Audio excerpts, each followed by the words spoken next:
Bonjour, ceci est la leçon 17 du cours Guerre et paix au Moyen-Orient.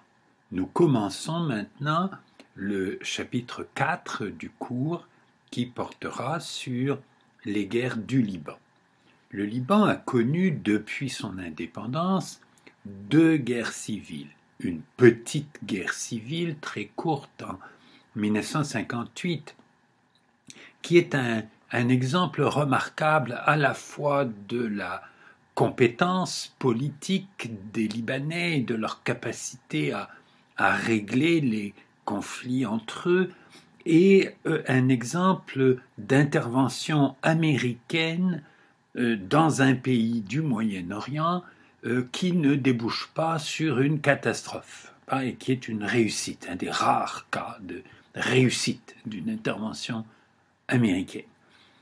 La deuxième guerre civile commence en 1975, ou plutôt on peut soutenir qu'elle était déjà commencée en 1975.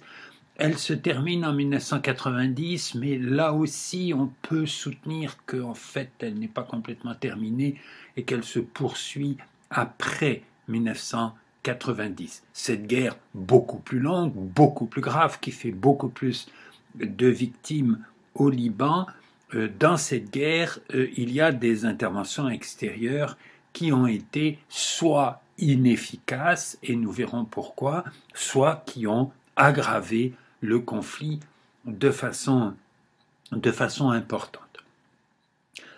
Pour comprendre le contexte politique et social des guerres entre Libanais, il faut décrire rapidement les données de base du régime politique du Liban tel qu'il s'établit sous le mandat français, non pas par les Français, mais par des Libanais sous le mandat français, qui adopte ou est adoptée une constitution en 1926 et ce qu'on a appelé le pacte national de 1943. Je crois que j'en ai déjà parlé dans ce cours. Pacte national qui répartit les fonctions politiques entre les communautés religieuses. C'est ce que l'on appelle dans la politique libanaise le confessionnalisme. Le confessionnalisme qui est une donnée permanente et variable de la politique libanaise et qui est contestée par énormément de Libanais. Qu'est-ce que c'est le confessionnalisme ? C'est d'abord la répartition des sièges dans l'Assemblée. Il y a une assemblée élue par l'ensemble de la population et les sièges dans cette assemblée sont répartis entre les communautés religieuses. Il doit y avoir 54 députés chrétiens et 45 députés musulmans. Et c'est en fait beaucoup plus compliqué que ça. Parmi les chrétiens, il y a des maronites, qui sont des catholiques, mais de rites tout à fait différents des catholiques latins que nous connaissons un peu au Canada. Il y a des catholiques de rite grec, il y a des catholiques latins, un tout petit peu, mais ils sont moins nombreux que les autres. Il y a des orthodoxes grecs, il y a des arméniens. Et parmi les musulmans, il y a des sunnites, des chiites, des druzes et des alaouites. Donc il y a un grand nombre, et j'ai dû oublier une ou deux toutes petites communautés reconnues, elles aussi, dans la société, dans le système légal, dans le système institutionnel du Liban. Pour avoir un nombre fixe de députés chrétiens, et parmi les députés chrétiens, de députés maronites, de députés orthodoxes, etc., il faut faire des élections au suffrage pluralitaire de listes, c'est-à-dire qu'il y a des circonscriptions qui élisent un certain nombre de députés, il faut former des listes de candidats et selon les circonscriptions, selon la composition de la population du territoire, réelle ou supposée, composition de la population qui a souvent été mesurée il y a assez longtemps, il doit y avoir sur une liste deux maronites, un orthodoxe grec, un sunnite et un druze, etc.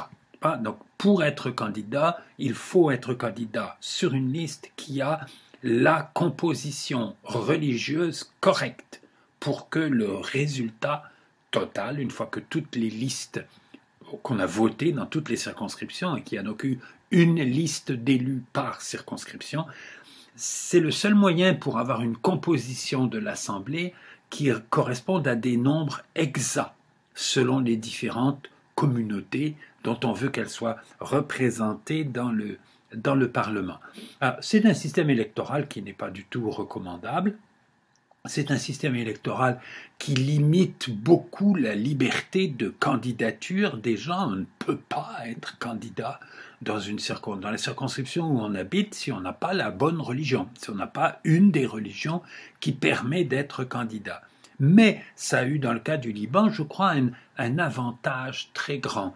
C'est d'obliger les politiciens libanais, dès qu'ils se présentent dans des élections, de faire des ententes avec des gens qui n'appartiennent pas à leur communauté et d'obtenir pour être élus les votes, pas seulement des gens de leur propre communauté. Et je crois que ça a été une des vertus du système politique libanais. Il y a eu au cours des toutes dernières années des gens au Liban qui revendiquaient que aux élections, les députés chrétiens soient tous élus seulement par des chrétiens, les députés musulmans seulement par des musulmans. Je crois que ça dégraderait beaucoup.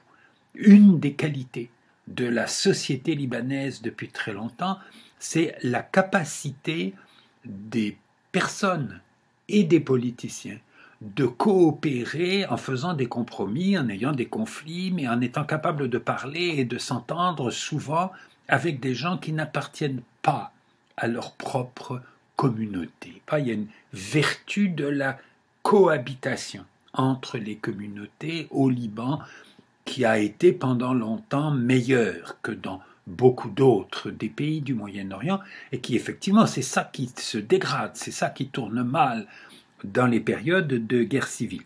Une autre des conséquences du confessionnalisme, c'est que les postes de décision principaux dans le système politique, là aussi, sont attribués selon la communauté à laquelle on appartient. C'est-à-dire que le président de la République, qui est élu par l'Assemblée, doit être maronite. Le chef du gouvernement, le Premier ministre, qui doit avoir une majorité dans le Parlement pour former son gouvernement, il doit être sunnite. Le président de l'Assemblée, il doit être musulman chiite.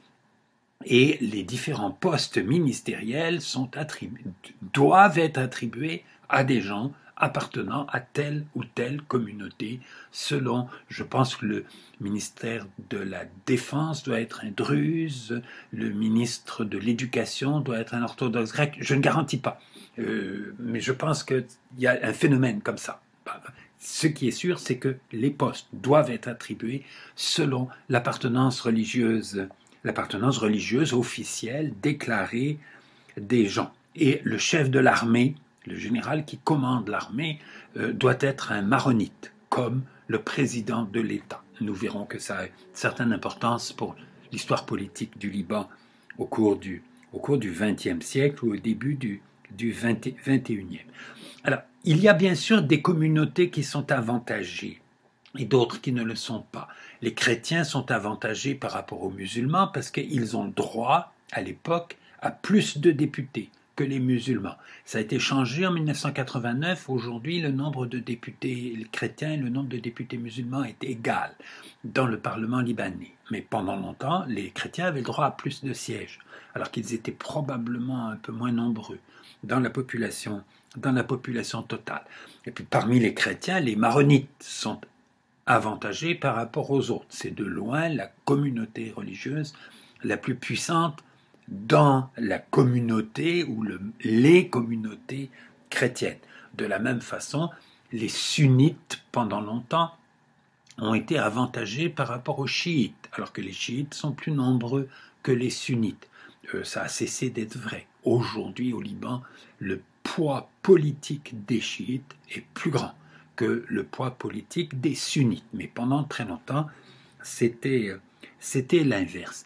Alors, ce phénomène, pas de cohabitation inégalitaire entre les communautés religieuses et d'institutionnalisation des communautés religieuses dans le fonctionnement du système politique. Ça crée une situation qui est très différente de celle des autres pays du Moyen-Orient et qui, je crois, pendant longtemps a eu plus d'avantages que d'inconvénients pour les Libanais. Dans les pays arabes voisins, où officiellement le système politique repose sur l'égalité de tous les citoyens, ça se traduit souvent par la domination complète d'une communauté sur toutes les autres, alors qu'au Liban, les communautés sont inégales, mais aucune communauté n'est complètement sans droit. La situation pour les minoritaires peut être plus favorable dans un contexte comme celui du Liban que dans un contexte comme celui de l'Irak ou de la Syrie, par exemple.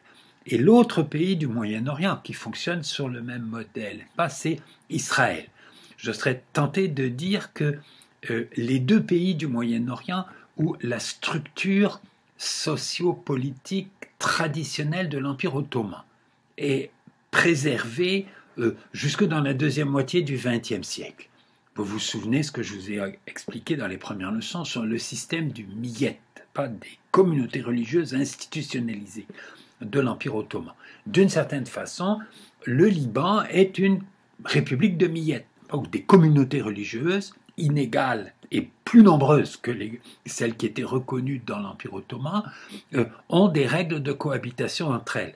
Et Israël est ce qui ressemble le plus à l'Empire ottoman du passé. Parce que dans l'Empire ottoman du passé, il y avait une communauté très dominante par rapport aux autres, les musulmans, qui avait le monopole des armes jusqu'en 1908. Et en Israël, il y a une communauté. Là aussi, la société est organisée sur la base des communautés religieuses. Il n'y a pas de code civil en Israël. Pour se marier, il faut se marier dans sa communauté religieuse. Il y a des écoles juives, chrétiennes et musulmanes. Il n'y a pas d'école arabe. Les Arabes vont soit dans des écoles musulmanes, pour la plupart d'entre eux, soit dans des écoles chrétiennes, pour une partie d'entre eux qui sont des écoles publiques, pas organisées selon la religion. Nous avons connu ça aussi au Québec, jusqu'il y a une vingtaine d'années. Et donc la société est organisée sur la base des communautés religieuses, et la communauté religieuse la plus nombreuse, les Juifs, sont aussi ceux qui ont le monopole des armes, et ceux qui sont dominants politiquement en Israël, beaucoup plus que ne le sont les chrétiens ou les maronites dans le système libanais, même si au début des années 50 ou dans les années 60, la période dont nous allons parler maintenant, ce sont les chrétiens qui sont dominants au Liban. Mais ils partagent le pouvoir de façon très importante avec les autres, beaucoup plus importante que le partage de pouvoir qu'il peut y avoir en Israël entre les Juifs et ceux qui ne le sont pas. La comparaison entre le Liban et ses voisins, pendant longtemps, elle est étrange parce que du point de vue de l'égalité des individus, de l'égalité des citoyens, le système libanais, il est très contestable à cause du confessionnalisme. Mais du point de vue de la cohabitation, pas trop inégalitaire entre des communautés différentes, le Liban, c'est finalement quelque chose de beaucoup plus juste, de beaucoup moins injuste que les systèmes politiques qui existent dans les pays voisins. Ce système, il est mis en place pendant le mandat français et au moment de l'indépendance, après la Deuxième Guerre mondiale, du mandat français. Il est un compromis entre deux nationalismes. Les leaders chrétiens libanais sont des gens qui ne veulent pas être absorbés dans l'ensemble du monde arabe et qui souhaitent garder des liens avec l'ancienne puissance coloniale, la France, notamment parce que beaucoup de ces élites chrétiennes libanaises sont francophones au moins autant que arabophones. Des témoignages de gens venant de grandes familles libanaises qui disaient oui, on connaissait l'arabe, c'était pour parler avec les domestiques. Mais entre les membres de la famille, on parlait le français. Donc il y a un bilinguisme franco-arabe qui n'est pas le fait de tous les Libanais, mais qui est le fait de beaucoup d'entre eux quand ils sont prospères et instruits dans la population chrétienne. Tous les chrétiens ne sont pas prospères, mais ils sont en moyenne moins pauvres et plus instruits que les musulmans. Et donc il y a un nationalisme libanais de gens qui ne veulent pas être absorbés dans l'ensemble des pays arabes autour, ni même dans la Syrie.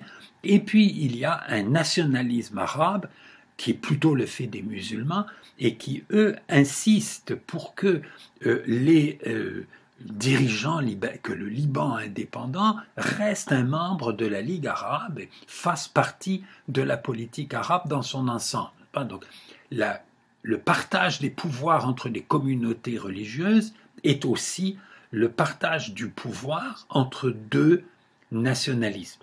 La différence entre le nationalisme et la religion, c'est qu'au Liban, on ne choisit pas sa religion, on a une religion qui est une religion de naissance, et on peut choisir d'être nationaliste libanais ou nationaliste arabe. Et selon les époques, un certain nombre d'individus feront des choix différents entre ces deux orientations nationales possibles, qui sont possibles dans la société libanaise. Le confessionnalisme libanais, le morcellement du pouvoir entre les différentes communautés politiques, communautés religieuses, a pour conséquence la faiblesse de l'État. L'État libanais est faible, une toute petite armée, il a beaucoup de mal à faire payer des impôts à la population, il y a peu de services publics.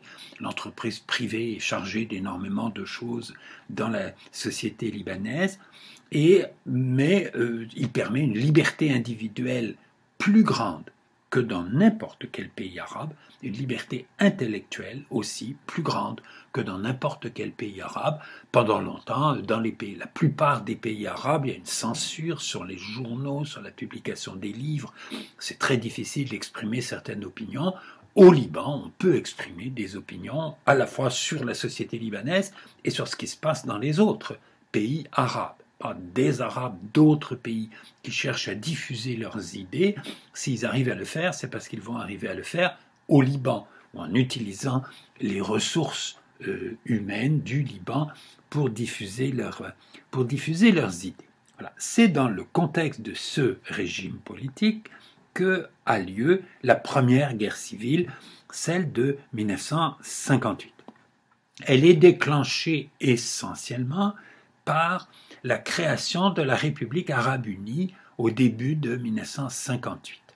Pour les nationalistes arabes au Liban, qui sont des admirateurs de Nasser depuis au moins 2 ans, Nasser est devenu l'homme le plus populaire dans le monde arabe à partir de 1956, et qui sont des gens dont beaucoup aspirent à l'union avec les pays voisins. Il y a ceux qui aspirent à l'union avec la Syrie, ce qui est le plus évident. Il y a eu, dès la création du Liban, dans les années 20, je crois vous l'avoir déjà dit, une protestation de certains leaders musulmans libanais contre le fait qu'ils soient rattachés au Liban et non pas à la Syrie. La Syrie fusionne avec l'Égypte au nom de la grande nation arabe. Pour beaucoup de Libanais, il leur semble que le destin normal de leur pays, c'est de fusionner avec la République arabe unie. Il y a au contraire beaucoup de gens au Liban qui voient la création de la RAU comme une menace pour l'indépendance du Liban qu'ils souhaitent préserver, et ça débouche au mois de mai 1958 en un certain nombre d'affrontements violents entre des musulmans nationalistes arabes et des chrétiens, généralement maronites, qui soutiennent le président de l'époque, qui s'appelle Chamoun, qui est un maronite, évidemment, qui est en fin de mandat. D'ailleurs, son mandat doit prendre fin au cours de l'année 1958. L'armée libanaise, la toute petite armée libanaise, n'intervient pas dans la ces affrontements et le chef de cette armée, le général Shehab, déclare officiellement, clairement, ouvertement que l'armée doit rester neutre dans ces affrontements. Le 14 juillet 1958, un coup d'État très important a lieu à Bagdad qui renverse une monarchie pro-occidentale et la remplace par un régime nationaliste arabe, lui aussi, un régime militaire très, très militant. On va découvrir très vite que ce régime militaire est en fait très hostile à Nasser et à la République arabe unie. Mais au moment où ce coup d'État a lieu, il apparaît dans les pays occidentaux, principalement à Londres et à Washington, comme l'étape suivante de l'unification de la République arabe unie. La République arabe unie, elle a commencé au début de l'année 1958, on est rendu en juillet, elle va en plus annexer l'Irak, le Liban, évidemment, où il y a déjà un petit conflit interne à cause de l'option de devenir membre ou pas de la République arabe unie, évidemment, ça apparaît comme dangereux. Et les États-Unis décident d'intervenir, et c'est l'exemple, un des exemples, peut-être le seul, d'une intervention militaire américaine vraiment réussie dans la situation politique interne d'un pays du Moyen-Orient. Le 15 juillet, les Américains commencent à débarquer à Beyrouth. 14 000 soldats américains vont débarquer et prendre le contrôle du port de Beyrouth et de l'aéroport de Beyrouth. Ils repartiront au mois d'octobre de la même année, après avoir eu 4 soldats tués. Ils n'ont combattu contre personne. Sur les 4 soldats tués, il y en a 3 qui ont été tués dans des accidents de la circulation. Je ne sais pas comment a été tué le 4e. L'intervention américaine entraîne dans la politique libanaise, chez les politiciens libanais, l'idée que la situation est devenue très très grave et qu'il faut restabiliser la situation au Liban. Je vous ai dit que le président au Liban, il doit être élu par le Parlement. Le Parlement libanais se réunit à la fin du mois de juillet pour élire un successeur au président Chamoun. Et il y a un candidat tout trouvé, c'est ce général Shehab, qui a eu cette attitude tellement prudente, tellement sage, depuis le début de cette petite guerre civile, et qui, étant maronite, a la bonne religion pour devenir président de l'État. Shehab est élu président. L'élection de Shehab met fin à la petite guerre civile qui se déroulait au Liban. Shehab, il sécurise les chrétiens, parce que c'est un président chrétien bien sérieux. Les musulmans le considèrent comme acceptable parce qu'il n'a pas pris parti dans la petite guerre civile du printemps. Shehab restera président du Liban pendant 6 ans, qui sont les 6 ans peut-être les meilleurs de l'histoire du Liban depuis son indépendance. Shehab arrive à renforcer un peu les institutions de l'État et arrive à ne pas avoir de conflits qui tournent mal à l'intérieur du pays.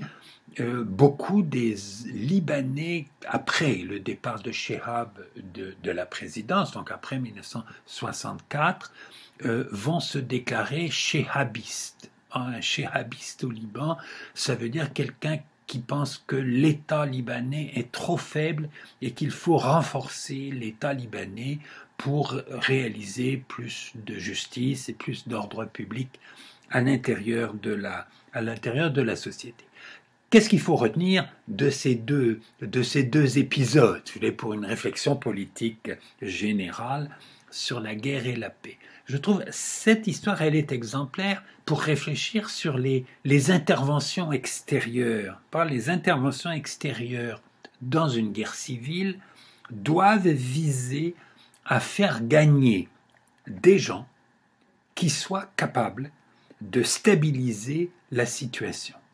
Et si on ne sait pas qui est capable de stabiliser la situation dans le pays où on intervient, il ne faut pas intervenir. dans une guerre civile. On ne peut pas intervenir dans une guerre civile, je dirais, comme dans une cour de récréation, pas où des enfants se battent et on leur dit bon ben maintenant vous allez vous réconcilier. Ça ne peut pas marcher comme ça.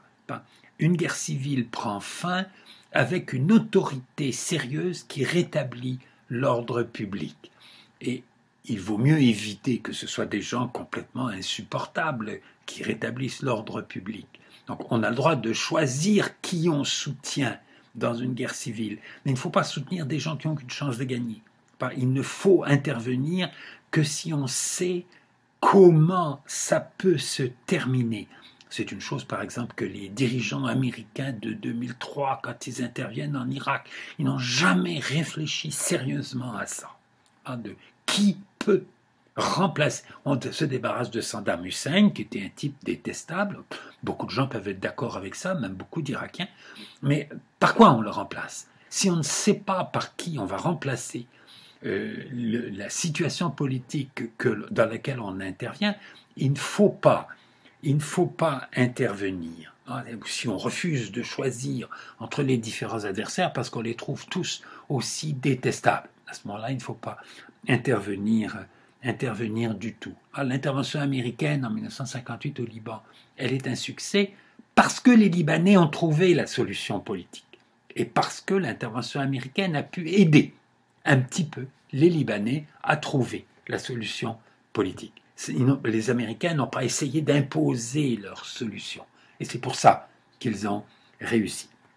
La deuxième chose qui est remarquable en 1958, c'est le savoir-faire politique des Libanais. Et de voir que si le monde extérieur n'intervient pas trop dans la situation interne du Liban, les Libanais, qui ont beaucoup de conflits entre eux, sont capables de gérer ces conflits de façon pacifique, avec des solutions compliquées, souvent intelligentes. Les Libanais, si leurs voisins n'étaient pas des créateurs de problèmes, les Libanais auraient quand même des conflits internes. Mais ces conflits internes, on pourrait leur faire confiance pour les régler sans provoquer de catastrophe. Et la deuxième guerre civile, celle qui se développe dans les années 1970, effectivement, là, c'est le poids des conflits extérieurs sur la situation interne du Liban qui va être trop grand pour que les Libanais tout seuls arrivent à le régler. Alors, la guerre des années 1970, elle est peut-être un peu la conséquence de l'évolution démographique du pays.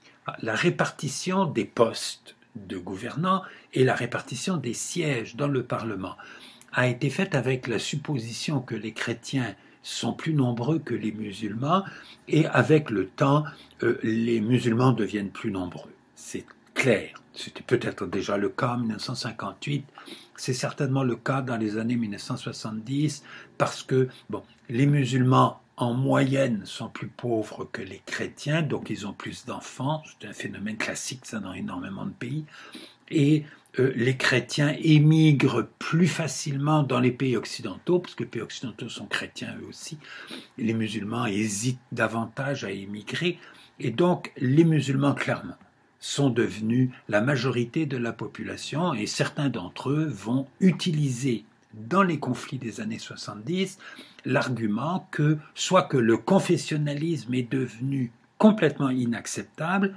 soit qu'il doit être réformé. Parce que le confessionnalisme a été construit sur l'idée que ce sont les chrétiens qui sont dominants et que ça n'est plus acceptable du point de vue du nombre.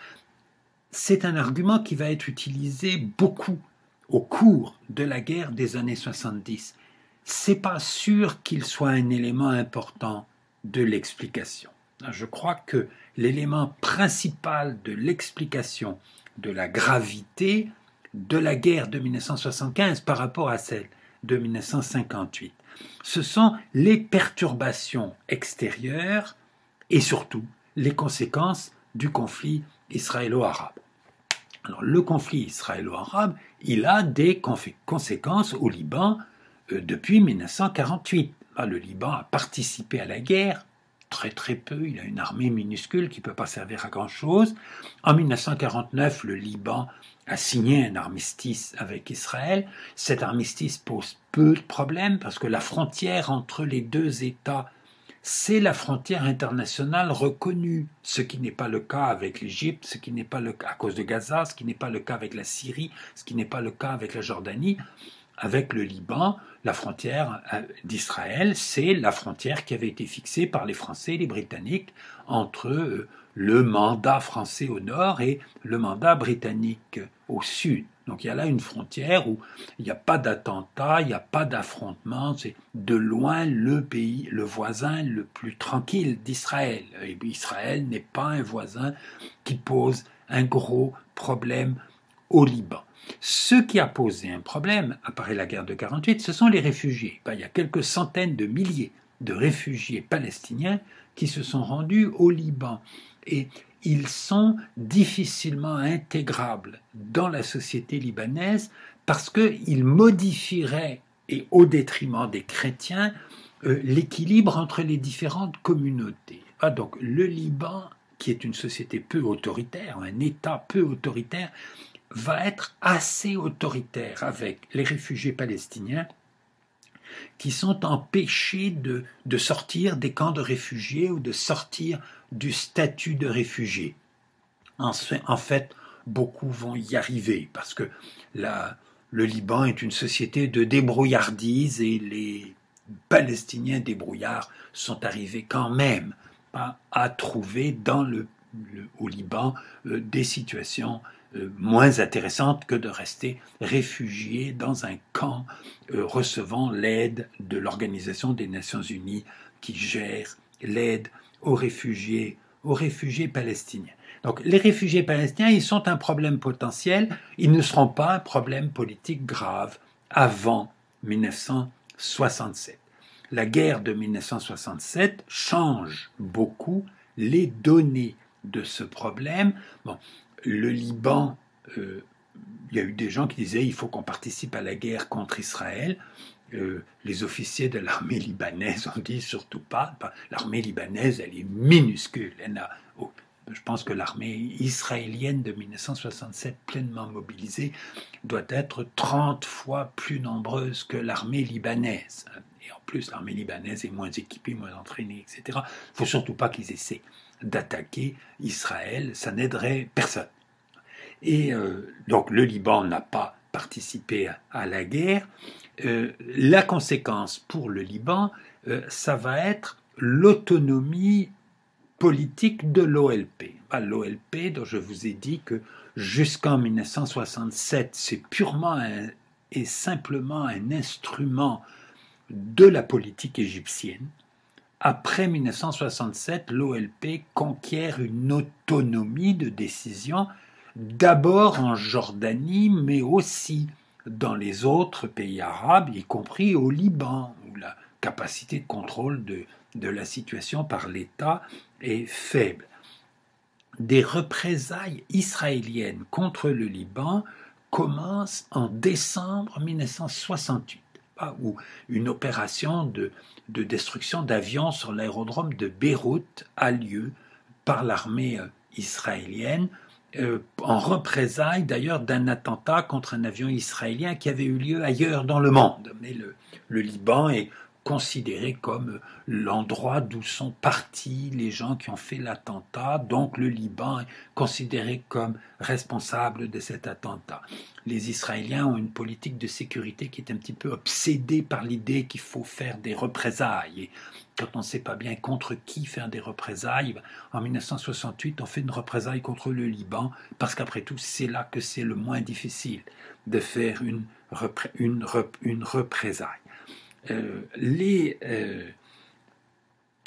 Cette politique de représailles israélienne va avoir seulement pour conséquence d'augmenter l'activité de l'OLP au Liban. Et en novembre 1969, des accords ont lieu entre Arafat, le chef de l'OLP, et le chef de l'armée libanaise qui se rencontre en Égypte avec une sorte de médiation égyptienne dans lequel on oblige un peu les Libanais à accepter une liberté d'action de l'OLP au Liban, dans les camps de réfugiés et dans le sud du pays pour faire éventuellement des opérations contre Israël.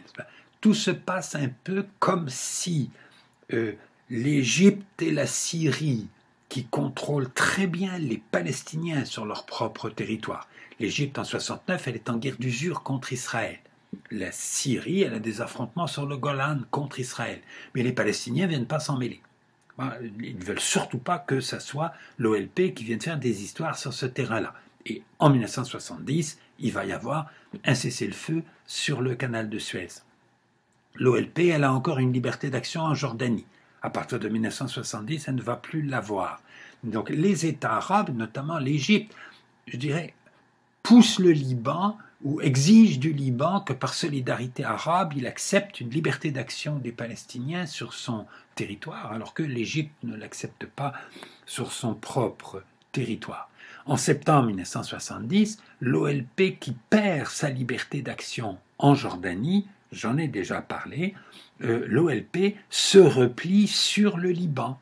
Et Arafat va vivre au Liban. Les principales organisations armées palestiniennes vont créer des camps d'entraînement au Liban. Le Liban devient le terrain sur lequel agit la résistance palestinienne. La résistance palestinienne, elle n'est pas vraiment arrivée à s'établir dans les territoires occupés par Israël. Elle n'est pas arrivée, elle est expulsée de Jordanie à partir de 1970. Son lieu d'implantation principal, ce sera le Liban. Et donc à partir de 1970, on a une multiplication d'attentats en Israël ou contre des intérêts israéliens à partir du Liban, et une multiplication de représailles israéliennes contre des attentats, y compris des attentats qui ont lieu tout à fait ailleurs, en 1972, au moment des Jeux olympiques de Munich, où des athlètes israéliens sont tués par un commando palestinien, où ils sont tués, les Palestiniens sont tués aussi d'ailleurs dans cet épisode. Les Israéliens font des représailles, font des bombardements contre le Liban. Ils ne peuvent pas aller bombarder Munich en Allemagne, où a eu lieu l'attentat. Donc il y a des multiplications de représailles israéliennes et des opérations de Palestiniens, quelquefois par des infiltrations à travers la frontière ou des tirs par-dessus la frontière contre les Israéliens. Ce développement donc, de la lutte palestinienne à partir du Liban va diviser la population libanaise. Pour les Libanais qui sont nationalistes arabes, les Palestiniens ne sont pas des étrangers au Liban.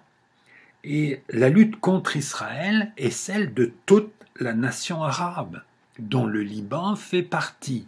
Et donc, ils défendent le droit des Palestiniens d'utiliser une partie du territoire de la nation arabe, le Liban, pour continuer leur lutte pour la libération d'une autre partie de la nation arabe qui est la Palestine. Au contraire, pour les gens qui sont nationalistes libanais, qui pensent que le Liban est un État arabe peut-être, mais que c'est un État souverain, c'est un État indépendant et qui doit rester indépendant. Les Palestiniens, eux, sont des hôtes étrangers. Ce ne sont pas des gens qui vivent dans leur pays. Et ils ne doivent pas intervenir dans la vie politique libanaise et ils ne doivent pas faire des choses qui mettent en danger la sécurité du Liban. Donc de 70 à 75, la guerre civile au Liban, elle est déjà rampante. Les désaccords sont croissants entre des musulmans et des chrétiens, musulmans nationalistes arabes, des chrétiens nationalistes libanais, à propos de la position des Palestiniens au Liban. Et les milices nationalistes libanaises, essentiellement chrétiennes, vont se constituer avec l'ambition de contrôler ou de combattre ces Palestiniens, ces organisations palestiniennes qui sont au Liban, puisque l'armée libanaise n'est pas capable de le faire. Alors, la grande guerre civile, elle est larvée déjà, il y a beaucoup d'affrontements au Liban. Dans ce contexte, avant 1975, la guerre civile devient ouverte en 1975 dans le contexte du règlement du conflit avec l'Égypte. 1975, c'est le deuxième accord de désengagement dans le Sinaï entre Israël et l'Égypte. Et c'est la fin de l'état de guerre pour l'Égypte. Donc en fait, c'était un peu avant la conclusion finale de cet accord de désengagement que des milices nationalistes libanaises vont s'en prendre systématiquement aux Palestiniens. Une de ces milices, ce sont les Kataeb. Les Kataeb, parfois en français, on les traduit par les phalanges ou les phalangistes libanais, un parti dont le chef est un très vieux monsieur qui s'appelle Pierre Gemayel, qui a joué un rôle depuis longtemps dans la politique, libanaise. Les Kataeb attaquent des Palestiniens, des autobus qui se déplaçaient d'un point à un autre. En avril 1975, les Palestiniens vont riposter et beaucoup de musulmans libanais, donc nationalistes arabes, vont se solidariser avec les Palestiniens. Et à partir de l'été 1975, on a une guerre civile quotidienne au Liban entre des milices chrétiennes nationalistes libanaises et des organisations palestiniennes et des milices musulmanes nationalistes arabes. Et c'est à ce moment-là que certains de ces nationalistes arabes musulmans se mettent de l'avant, n'est-ce pas, l'argument démocratique, enfin conforme à la théorie démocratique, que puisque les chrétiens ne sont pas les plus nombreux, leur surreprésentation dans le Parlement est inacceptable et qu'il faut mettre fin au confessionnalisme. Je ne sais pas s'ils y croient vraiment, mais c'est un argument de propagande efficace, notamment en France. Bon, la France est proche du Liban culturellement, beaucoup de Libanais vivent la moitié du temps en France, et les différentes propagandes des partis libanais se répercutent en France très efficacement, et cet argument n'est pas que le confessionnalisme c'est une infraction à l'égalité des citoyens. C'est l'argument utilisé par beaucoup de musulmans dans cette guerre. Alors, il faut bien comprendre ce qui va être la dynamique de cette guerre civile jusqu'à la fin. Être nationaliste arabe ou être nationaliste libanais, ça c'est un choix. La plupart du temps, les musulmans sont nationalistes arabes. La plupart du temps, les chrétiens sont nationalistes libanais. Et on comprend bien pourquoi ils le sont devenus. Mais il y a des gens qui ne sont pas du bon côté de la barrière. Notamment, il y a un nombre non négligeable de chrétiens qui sont nationalistes arabes. Et le déroulement du conflit se fait avec un objectif qui est donc un objectif politique, d'union du Liban avec les autres pays arabes ou d'indépendance complète du Liban, ce qui a une conséquence pour l'attitude vis-à-vis des Palestiniens. Ce que je vous expliquais il y a quelques minutes. Un Libanais peut choisir sa position là-dessus, mais il ne peut pas choisir sa religion. Sa religion, elle est déterminée par sa naissance, par son origine. Ce n'est pas une croyance sur le surnaturel, c'est une appartenance sociale. Je crois que j'ai déjà eu l'occasion de vous dire ça à propos des religions au Moyen-Orient et d'ailleurs dans beaucoup d'autres pays aussi. Mais c'est spécialement fort au Moyen-Orient. Et l'appartenance religieuse est plus visible, plus perceptible à la fois par ceux qui ont la même appartenance religieuse et ceux qui ont une appartenance religieuse différente. Ce qui fait qu'une des conséquences de la guerre, dont l'enjeu au départ n'est pas un enjeu religieux, mais comme la plupart des nationalistes libanais sont chrétiens, si vous êtes chrétien, vous allez être identifié comme un nationaliste libanais. Et la même chose à l'inverse pour les musulmans. Si vous êtes musulman, vous allez être identifié automatiquement comme un nationaliste arabe. Et la violence a pour conséquence d'obliger les gens à se replier sur leur communauté religieuse d'origine. On retrouvera ça ailleurs dans d'autres des conflits de cette période, mais le Liban est un endroit privilégié pour observer ça. Le déclenchement de la violence est favorisé par les divisions de la société, bien évidemment. Il n'y a pas de guerre civile s'il n'y a pas de division dans une société. Mais lorsque les conflits deviennent violents, ils renforcent les divisions.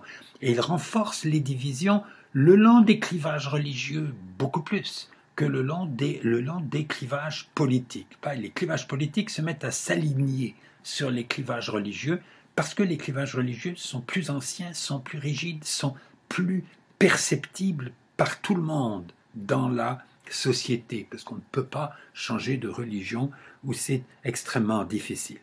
En janvier 1976, l'armée libanaise, qui était restée neutre jusque-là dans le conflit, se divise.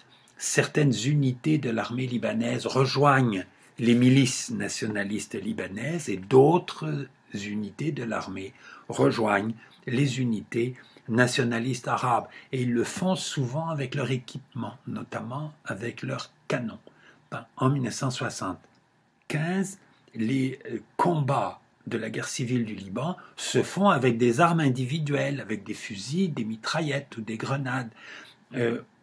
À partir de l'année 1976, certaines milices vont se mettre à avoir des canons, et notamment la ville de Beyrouth qui va être divisée entre l'Est, contrôlé par des milices chrétiennes nationalistes libanaises, et l'Ouest, contrôlé par des milices musulmanes nationalistes arabes.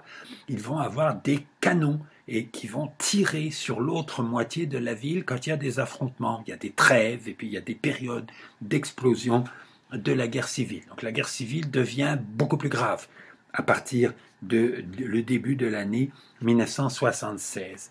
Et à ce moment-là, il apparaît que les Palestiniens et leurs alliés musulmans libanais vont gagner contre les milices chrétiennes nationalistes libanaises. C'est pas certain, puisque ça ne s'est pas fini comme ça, mais ça semble très probable. Disons au mois de mars ou au mois d'avril 1976, il semble bien que le parti nationaliste arabe va gagner dans cette guerre civile. C'est à ce moment-là que la Syrie y intervient. La Syrie qui est un gouvernement militant de l'unité arabe, qui est normalement est l'allié naturel des nationalistes arabes au Liban. La Syrie qui prétend toujours que le Liban ne devrait pas exister, que c'est une création artificielle du colonialisme français. La Syrie intervient contre les nationalistes arabes au Liban, c'est-à-dire contre les Palestiniens et contre leurs alliés, presque toujours musulmans libanais. Alors, cette intervention, elle a lieu avec les encouragements des Américains. Les États-Unis laissent entendre qu'ils sont très contents de voir la Syrie intervenir dans cette affaire. Elle a lieu même avec les encouragements des Israéliens. Les dirigeants israéliens déclarent qu'il y a une ligne rouge que les Syriens ne doivent pas dépasser au Liban. Et quand on leur demande où est cette ligne rouge, ils répondent la ligne rouge, c'est pas seulement une ligne sur la carte, c'est une ligne qualitative. Ça dépend des armes qu'ils utilisent, de qu'est-ce qu'ils introduisent au Liban, etc. Et pour essayer je me souviens d'une conférence de presse d'un responsable israélien qui expliquait ça à des journalistes, l'un d'entre eux, pour essayer de comprendre de quoi il s'agissait, cette ligne rouge, il a demandé est-ce que les Syriens aujourd'hui sont proches ou non de cette ligne rouge au Liban? Et le responsable israélien répondant mais non, ils en sont très loin. Ce qui est une façon de leur dire pour l'instant on n'est pas inquiet. On n'a pas du tout l'intention d'essayer de freiner l'intervention syrienne syrienne au Liban. Cette intervention sauve probablement le camp nationaliste libanais au Liban et affaiblit le camp nationaliste arabe, et la Syrie devient dominante au Liban et le restera avec des hauts et des bas jusqu'au retrait final de l'armée syrienne du Liban en 2005. La Syrie ne contrôle pas le Liban. Elle est seulement la force armée la plus puissante sur le territoire du Liban. Il faut bien comprendre l'importance qu'a le Liban pour la Syrie. Ça a d'abord une importance symbolique. La Syrie n'a jamais accepté l'existence du Liban, a toujours déclaré que le Liban ne devrait pas exister. À certains moments, les deux pays ont de bonnes relations. Dans les années 60, avant 1967, il y a beaucoup d'échanges entre les deux, etc. Mais une des choses symptomatiques de cela, c'est que le Liban et la Syrie n'ont pas échangé d'ambassadeurs pendant très longtemps, avec l'argument que les ambassadeurs, c'est ce qu'on échange avec des pays étrangers. Et que pour le Liban, la Syrie, c'est pas un pays étranger. Et pour la Syrie, le Liban n'est pas un pays étranger. La Syrie et le Liban n'ont échangé d'ambassadeurs qu'en 2008. Pas à l'époque dont je vous parle là maintenant, il n'y avait pas d'ambassade de Syrie à Beyrouth ou d'ambassade du Liban à Damas. Donc le Liban, c'est très particulier pour la Syrie. Le Liban, il a aussi une importance économique. La Syrie, elle a un débouché sur la mer au nord du Liban, à Latakia. Mais le chemin direct de Damas à Beyrouth est beaucoup plus commode. Et puis le Liban est plus actif économiquement et plus riche que la Syrie. La population est moins riche ou plus pauvre en Syrie et l'État est beaucoup plus oppressif, donc limite beaucoup plus la liberté d'entreprise économique. Le Liban a une grande importance économique pour la Syrie. Et il y a peut-être même, dans la logique de Assad, le président syrien à ce moment-là, qui est devenu président en 1970, vous vous souvenez, je vous en ai parlé. Or, Assad vient d'une communauté religieuse minoritaire en Syrie, les Alaouites. Et il est possible que dans la logique de Assad et dans la logique de beaucoup de Syriens minoritaires en Syrie, les Alaouites qui sont un peu plus de 10% de la population de la Syrie, et puis il y a d'autres minorités druzes ou chrétiennes en Syrie, la majorité de la population étant des Arabes musulmans sunnites. Les minoritaires en Syrie, qui sont très importants dans l'appareil étatique à cause de ce rôle des Alaouites, qui est la communauté d'origine de Assad. Ils pensent sans doute que le pluralisme communautaire au Liban est une sorte de garantie de sécurité pour eux, hein, que le communautarisme, il est mieux vécu au Liban qu'en Syrie.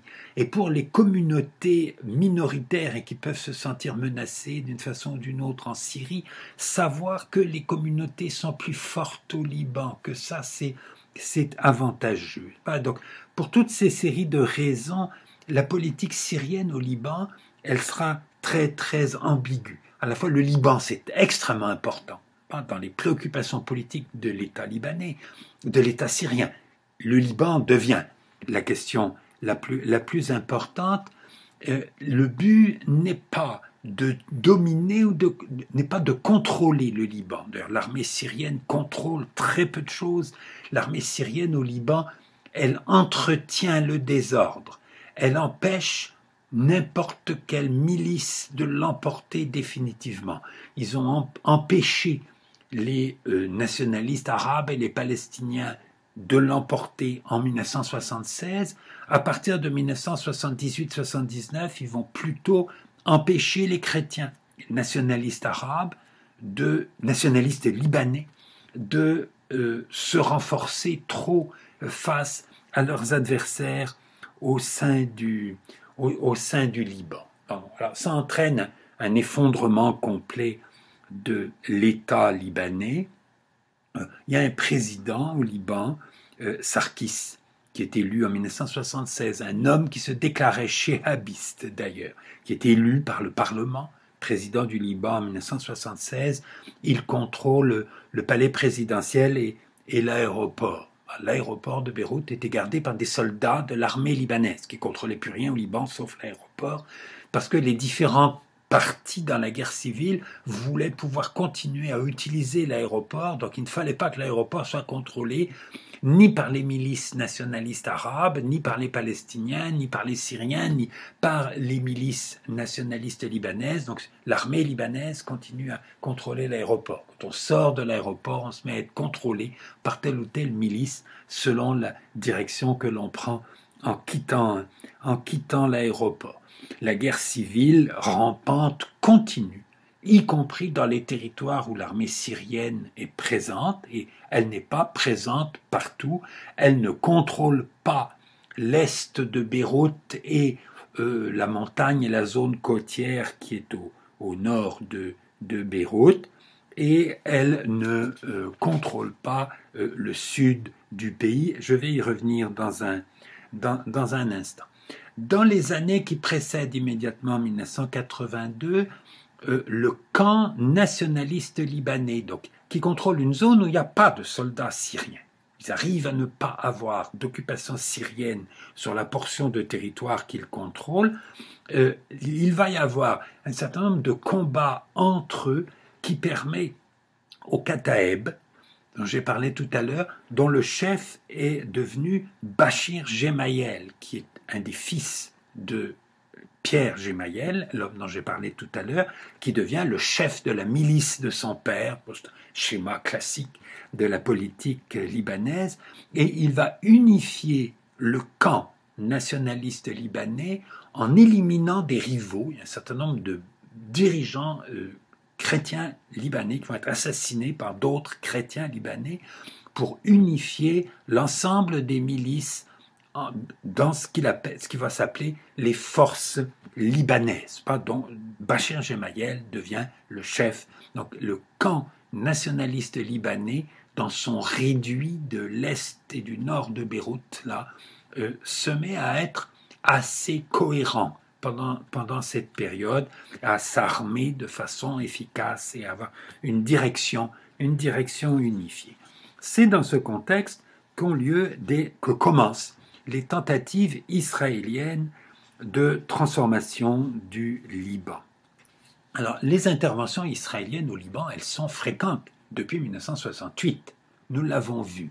Mais pendant longtemps, ça prend la forme de représailles. Il n'y a pas de plan élaboré de la politique israélienne pour déterminer l'avenir du Liban. Une première intervention va avoir lieu en 1978. Vous vous souvenez qu'en 1977, c'est le Likoud qui est arrivé au pouvoir en Israël. Donc c'est Menahem Begin.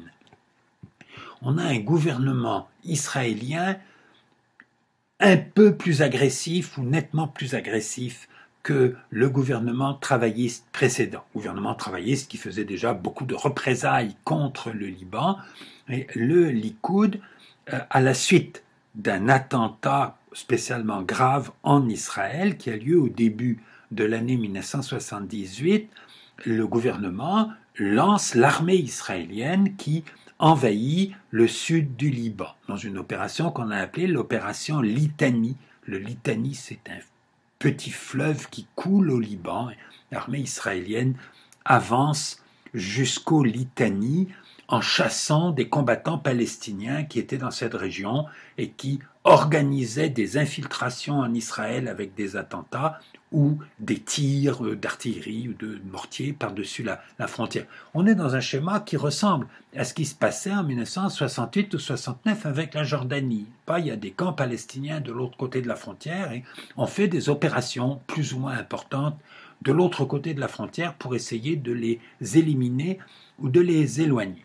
Le Conseil de sécurité de l'ONU intervient dans ce conflit et crée une force d'interposition des Nations Unies pour le Liban, FINUL, F-I-N-U-L, qui est envoyé pour contrôler la frontière entre le Liban et Israël. Ils débarquent au Liban, ils ne sont pas là pour chasser l'armée israélienne, évidemment, ils n'en ont pas les moyens militairement, mais pour accompagner le retrait de l'armée israélienne jusqu'à la frontière. Or, l'armée israélienne refuse de se retirer, enfin, le gouvernement israélien refuse que l'armée israélienne se retire, et l'armée israélienne garde le contrôle d'une zone le long de ses frontières où elle crée une milice de combattants libanais qui deviennent des auxiliaires de l'armée israélienne, qui sont payés, financés, soignés dans les hôpitaux israéliens quand ils ont des blessés au combat, pour contrôler une zone au sud du Liban pour empêcher les combattants palestiniens de venir jusque-là. Et aussi pour empêcher les forces de l'ONU de venir jusque-là. Ce qui fait que cette force de l'ONU, qui n'est pas capable d'occuper des positions à la frontière entre Israël et le Liban, cette force de l'ONU va être complètement inefficace. Elle va peut-être devenir un peu efficace beaucoup plus tard, dans les années 2000, quand elle pourra se rendre jusqu'à la frontière entre le Liban et Israël, qui est la situation aujourd'hui. Mais dans les années, à la fin des années 70 ou dans les années 80-90, la force des Nations Unies qui reste au Liban ne sert à rien. Pour expliquer ça, je vous montre une carte. Alors, vous avez une carte du Liban. Le Liban, c'est pas très grand, c'est 10 400 km².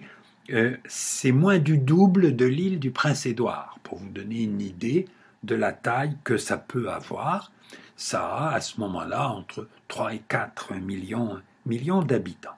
Sur cette carte, j'ai rajouté des lignes rouges qui sont faciles à voir parce qu'elles sont mal tracées, elles sont hésitantes, je suis maladroit, et elles séparent différentes zones du Liban que je vais vous expliquer maintenant. Ces lignes rouges, d'ailleurs, elles sont hésitantes parce que je suis maladroit, et elles sont hésitantes parce que on ne sait pas bien exactement où elles sont au Liban. Sont des lignes qui sont irrégulières et instables, avec beaucoup de contestations pour savoir exactement. Elles ne sont pas balisées sur le terrain, ce ne sont pas des lignes officielles, ce sont des lignes de contrôle. Qui contrôle quoi? Alors, dans les encadrés rouges, j'ai marqué les situations des différentes forces. Alors, vous avez d'abord l'armée syrienne. L'armée syrienne, elle est présente dans tout le nord et l'est du Liban. Elle va assez loin dans le sud, mais elle ne va pas jusqu'au sud du pays, et elle va jusqu'à l'ouest de la ville de Beyrouth. La ville de Beyrouth n'est pas carrée, évidemment, dans la réalité, mais j'ai tracé une ligne rouge quand même en biais sur ce carré pour bien vous montrer que la ville de Beyrouth est divisée entre une zone où il y a des soldats syriens et des miliciens nationalistes arabes, et l'est de Beyrouth où il y a des forces libanaises et où il n'y a pas de soldats syriens. Et qu'il y a donc cette zone avec l'est de Beyrouth et une zone pas très grande mais assez importante au nord de Beyrouth, le long de la côte et dans la montagne, donc qui est occupée par les forces libanaises. C'est l'autre inscription que j'ai mise dans un rectangle rouge. Tout à fait au sud, vous avez la zone contrôlée par l'armée israélienne à partir de 1978 et la zone qui est occupée par la FINUL, par les forces des Nations Unies. Et vous voyez bien, étant donné l'endroit qu'ils occupent, qu'ils peuvent servir à rien pour séparer les combattants. Et puis alors, au nord de la zone contrôlée par les Israéliens et la FINUL, et au sud de la zone extrême d'avance de l'armée syrienne, il y a une zone là où différentes milices libanaises, nationalistes arabes et palestiniennes, continuent à s'affronter, parce que l'armée syrienne évite d'avancer trop au sud du Liban, parce que ça serait dangereux, risquerait de faire un affrontement avec les Israéliens. Donc ça, c'est la situation du Liban telle qu'elle résulte de l'invasion syrienne de 76 et de l'invasion israélienne de 78 et du retrait partiel des Israéliens et de l'arrivée de la force des Nations Unies. Et c'est à peu près la situation qui existe en 1982 quand va avoir lieu l'autre intervention israélienne au Liban, beaucoup plus grave que celle de 1978. Alors, cette invasion de 1982, elle est précédée par un certain nombre de choses qui la préparent. L'une, c'est la radicalisation du gouvernement du Likoud. Je vous ai déjà parlé dans une leçon précédente de la démission de Dayan, qui était ministre des Affaires étrangères, qui avait joué un rôle pour le traité de paix avec l'Égypte et qui démissionne en octobre 1979. Il est remplacé par Shamir, un des personnages les plus radicaux dans le Likoud. Et en mai 80, c'est la démission de Weizmann, le ministre de la Défense, un peu pour les mêmes raisons que Dayan, je vous l'ai déjà dit, et Weizmann est remplacé par Sharon. Sharon est un personnage très important de la politique israélienne, il va le devenir encore plus par la suite. Sharon, c'est un général, un militaire, général assez vite dans l'armée israélienne, qui joue un rôle dans la guerre de 1967, dans la guerre de 1956 déjà, dans la guerre de 1967, qui joue surtout un rôle dans la guerre de 1973. Il était déjà à la retraite, donc il est réserviste, il est rappelé, et c'est lui qui commande l'armée qui franchit le canal de Suez pour encercler une armée égyptienne en se rendant jusqu'à Suez, au cours de la guerre de 1973. Donc, la guerre étant terminée, Sharon quitte l'armée de nouveau, se retrouve dans le civil. Il est évidemment un héros aux yeux de beaucoup d'Israéliens, et il faut reconnaître que son opération militaire de 1973 était vraiment très difficile à réussir. Et Sharon, qui est un des fondateurs du Likoud, un des hommes qui a, avec Begin, créé cette coalition qui devient le Likoud. Et en même temps, Sharon, il voulait être ministre de la Défense, il ne l'a pas été en 1977, il le devient en 1980, lorsque Weizmann démissionne. Et Sharon va jouer un rôle essentiel dans l'invasion du Liban de 1982. L'autre élément de contexte dont il faut tenir compte, c'est le début de la guerre entre l'Irak et l'Iran en 1980. Ça explique beaucoup de choses parce que les pays arabes réagiront très peu à l'invasion israélienne du Liban en 1982. Une des raisons pour lesquelles ils ne réagissent pas, c'est que le Liban et Israël, ça les inquiète pas trop. La guerre entre l'Irak et l'Iran, qui risque de tourner mal pour l'Irak à ce moment-là, en 1982, ça les inquiète beaucoup plus. La deuxième conséquence de la guerre entre l'Irak et l'Iran, c'est l'isolement de la Syrie. La Syrie est le seul pays arabe qui a pris le parti de l'Iran contre l'Irak et contre tous les autres États arabes. Donc la Syrie, elle est très isolée dans le monde arabe, donc moins capable d'essayer de s'opposer à une pénétration israélienne au Liban. Il est clair que ça joue un rôle dans la décision israélienne d'envahir le Liban et dans le fait que ça se passe avec très peu de réaction de la part des autres États arabes. Alors, comment ça s'est passé? Il y a eu un cessez-le-feu convenu en août 1981 entre l'OLP et Israël par l'intermédiaire d'un médiateur américain qui a fait une navette pour parler entre eux, etc. Et il y a un cessez-le-feu en août 81 à la frontière entre Israël et le Liban, l'OLP s'engage à ne plus combattre à cet endroit-là, pour l'instant. Et ce cessez-le-feu va être respecté par l'OLP jusqu'en juin 82, y compris en avril 82, où les Israéliens vont bombarder quelques positions à Beyrouth et où l'OLP s'abstient de réagir. Ça va se reproduire en juin, et là, l'OLP va réagir. J'y viens dans quelques instants. Cette invasion israélienne du Liban en 82, elle est présentée comme une riposte à une attaque de l'OLP, la nécessité d'assurer la sécurité du nord d'Israël. En fait, ça correspondait à un plan qui était préparé sûrement depuis le début de l'année 82, probablement déjà avant la fin de l'année 1981. Le but, c'est de détruire l'OLP au Liban pour affaiblir la résistance de la population palestinienne dans les territoires occupés. La population palestinienne dans les territoires occupés, qui était souvent résignée ou soumise à l'occupation israélienne, cette population palestinienne, elle est de plus en plus récalcitrante. Et il y a le calcul de la part des dirigeants israéliens qu'on peut affaiblir davantage cette résistance en détruisant l'OLP, qui est le dernier espoir pour les Palestiniens d'être libérés par le combat venu de l'extérieur. À partir du moment où l'Égypte a signé un traité de paix avec Israël.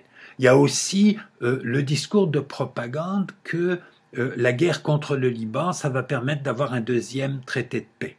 Que la guerre de 1973 a permis d'avoir un traité de paix avec l'Égypte, que la guerre de 1982 contre le Liban, ça va permettre d'avoir un traité de paix avec le Liban. C'est un argument qu'on m'a opposé moi-même, pas des défenseurs de la politique israélienne à l'époque qui disaient « mais non, cette guerre, vous allez voir, c'est très bien ». Ça m'a favorisé les progrès de la paix. Donc, certains dirigeants israéliens croient ces choses-là. Certains d'entre eux, notamment Sharon, qui est le principal artisan de cette guerre, Sharon a des visions à la fois plus précises et plus ambitieuses. Sharon pense que en 1970, lorsque le roi Hussein réprime les organisations palestiniennes en Jordanie, que la Syrie essaie d'aider les organisations palestiniennes et que Israël utilise sa menace de son aviation pour dissuader la Syrie d'intervenir. Sharon fait partie des gens qui pensent que les Israéliens se sont trompés à ce moment-là, qu'ils auraient dû laisser les Palestiniens renverser le roi Hussein, la Jordanie serait devenue la Palestine et ça aurait mis fin à la revendication d'un État palestinien. Ça aurait permis de dire au monde entier, écoutez, un État palestinien, il y en a un, on n'a pas besoin d'en créer un deuxième.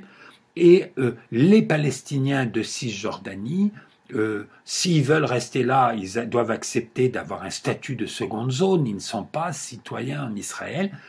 S'ils veulent être citoyens d'un pays, ils n'ont qu'à passer de l'autre côté du Jourdain, puisqu'il y a une Palestine indépendante à cet endroit-là.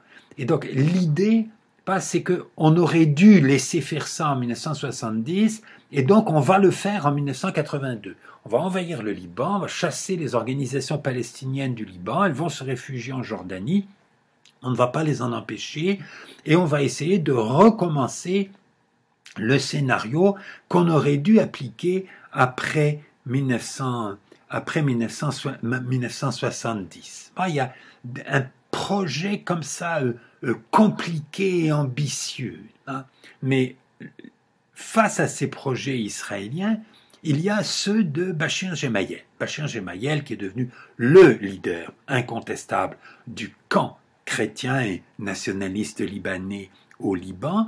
Bachir Gemayel qui a des contacts directs avec les dirigeants israéliens. Il a rencontré Begin, il a rencontré Sharon avant l'invasion israélienne en 1972. Les Israéliens croient que Bachir Gemayel veut créer une sorte d'État refuge pour les chrétiens. et que si Israël l'aide à créer un État-refuge pour les chrétiens au Liban, cet État-refuge aura besoin du soutien d'Israël, et Israël va avoir un allié là, permanent dans la région. Béchir Gemayel a une vision très différente. Ce qu'il veut, c'est réunifier le Liban, maintenir la situation de cohabitation des communautés au Liban, avec la prééminence des chrétiens, avec la prééminence des maronites parmi les chrétiens, et avec lui comme président du Liban. Pourquoi pas? Il y a une élection présidentielle libanaise prévue par le Parlement en 1982, et Béchir Gemayel pense qu'il serait très très bien comme président du Liban, qu'il est à la tête de la milice libanaise la plus puissante, il est capable de faire une politique pas complètement inacceptable pour les musulmans libanais, et que donc son plan, ça peut marcher.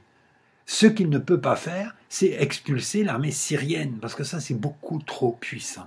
Et que donc il a besoin des Israéliens pour expulser les Syriens, et pour ensuite reconstruire un Liban arabe, coopérant économiquement et tout ça avec les autres États arabes.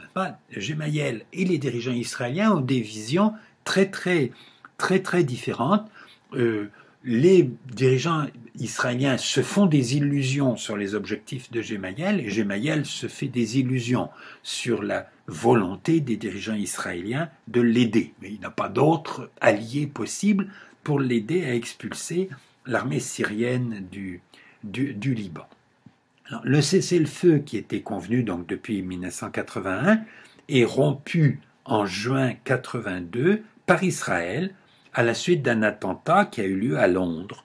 On sait aujourd'hui qu'il était organisé par des Irakiens, mais pour essayer de faire une diversion pour la guerre entre l'Irak et l'Iran. Ça n'a pas une grande importance pour notre sujet.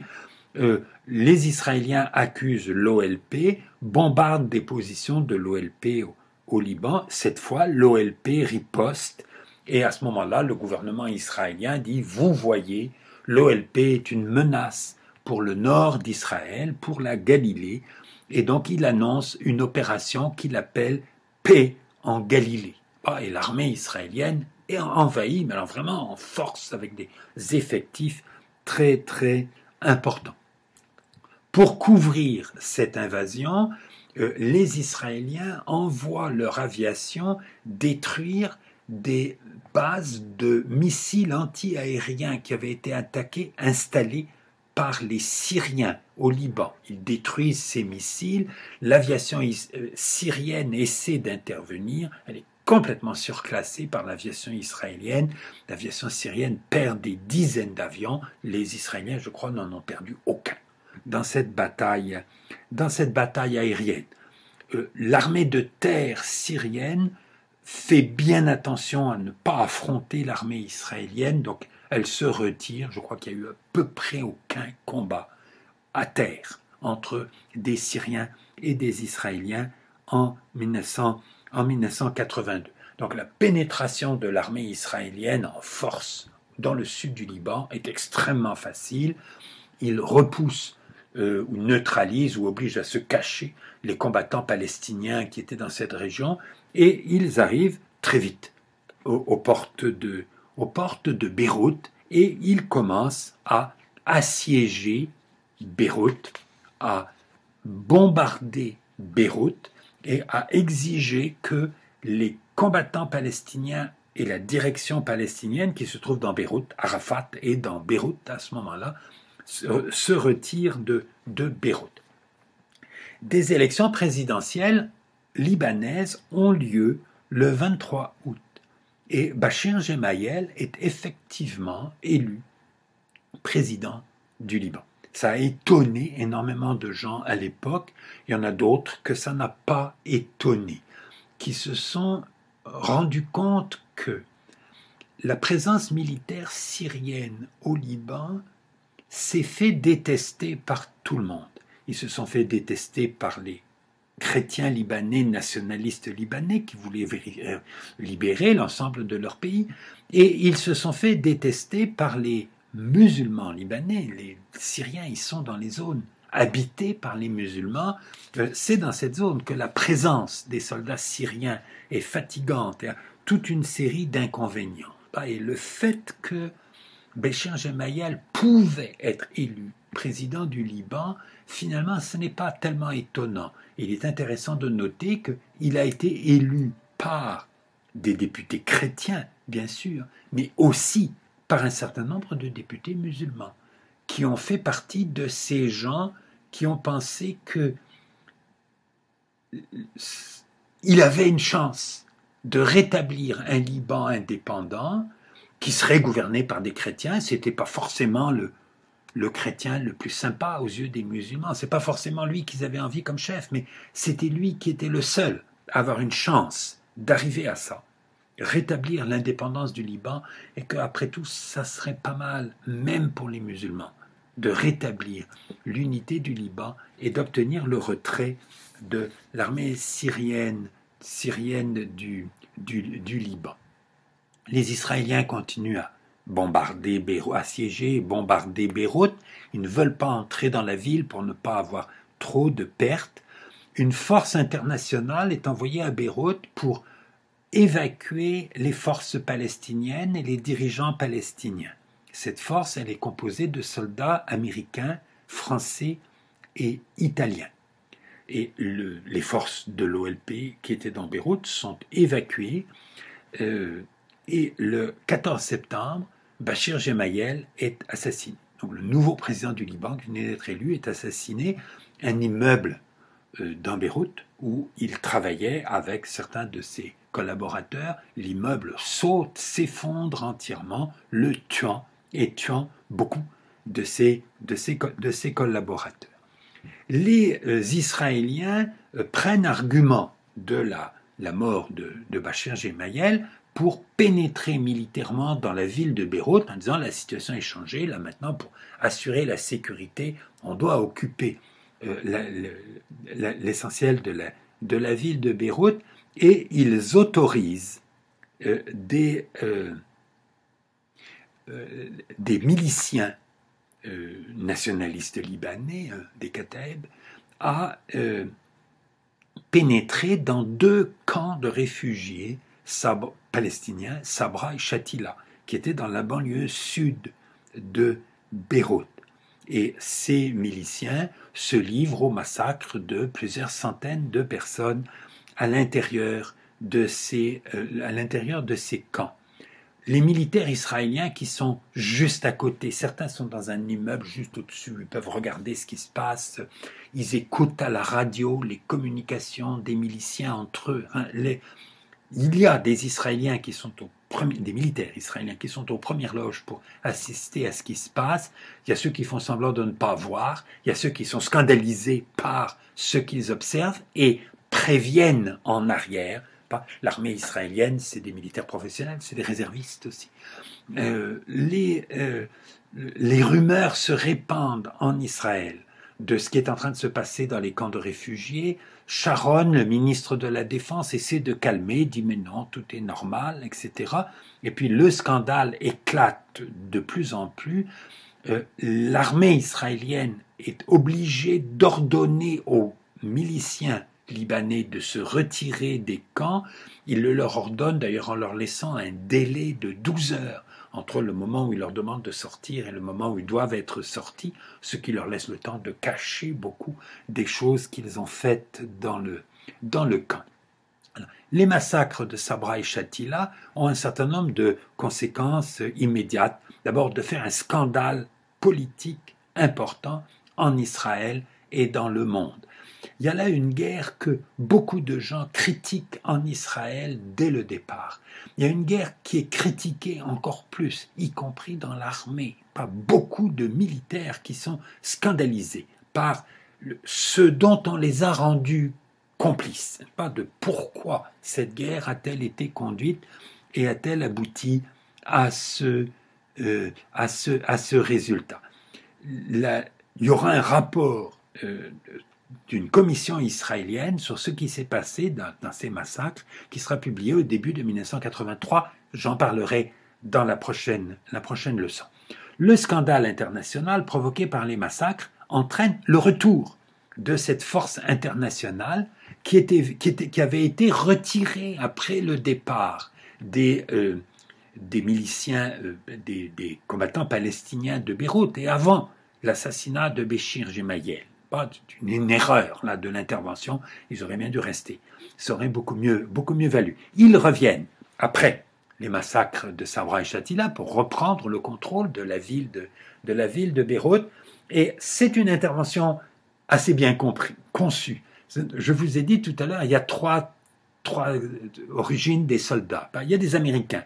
Les Américains, ils vont être au sud de Beyrouth, au contact de l'armée israélienne, parce que ce sont les seuls qui peuvent se faire respecter par l'armée israélienne.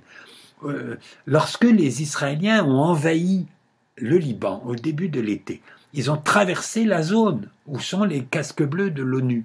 Casques bleus de l'ONU, ils leur ont dit, vous n'avez pas le droit de passer. Et puis les Israéliens, ils sont passés. Les soldats de l'ONU, ils n'ont aucun moyen d'empêcher les Israéliens de passer. S'ils se mettent devant le tank il peut écraser un Finlandais ou un Indien de l'ONU. C'est pas grave. Un Américain, c'est plus embêtant. Les Américains, si ce sont des soldats américains, les soldats israéliens savent qu'il faut qu'ils fassent attention. Les militaires américains vont parfois être capables d'empêcher les Israéliens de bouger à tel ou tel endroit ou les obliger à reculer à tel ou tel endroit. Non pas par la force, bien sûr, mais par le fait qu'ils sont américains. Au nord de Beyrouth, il y a des Français. Les Français, ils sont le long de la ligne de démarcation avec la zone contrôlée par les forces libanaises. Et les dirigeants des forces libanaises, beaucoup d'entre eux, ils ont une famille en France, ou ils espèrent pouvoir se réfugier en France si la guerre civile tourne mal pour eux. Donc les soldats français peuvent se faire respecter des miliciens des forces libanaises, comme les Américains peuvent se faire respecter des soldats israéliens. Puis alors, les Italiens, ils sont au milieu. Et notamment, ce sont des soldats italiens qui vont aller occuper les camps de réfugiés de Sabra et Shatila et essayer de venir en aide aux gens qui ont été... quand même beaucoup de survivants, heureusement, dans les deux camps, mais ces gens qui ont été témoins des massacres qui ont été commis quelques jours plus tôt par des miliciens libanais dans le camp. Et je me souviens, je vais terminer là-dessus, parce que j'ai trouvé que c'était une phrase très émouvante, une petite fille qui parlait à la radio en 1982, une petite fille palestinienne qui vivait dans un des deux camps en question. Elle était allée à l'école. Dans les écoles au Liban, on peut apprendre le français. Elle parlait en français. Je ne sais plus quel était le poste de radio qui l'interviewait. Et elle disait « Je ne veux pas que les Italiens s'en aillent. Jamais. » Ces soldats étrangers venus là et qui tout d'un coup sont des gens rassurants, sont des gens qui sont perçus vraiment comme des protecteurs par une population qui avait vraiment besoin de protection. Quelles vont être les suites politiques de cette histoire? Nous en parlerons dans la prochaine leçon. Je vous remercie de votre attention.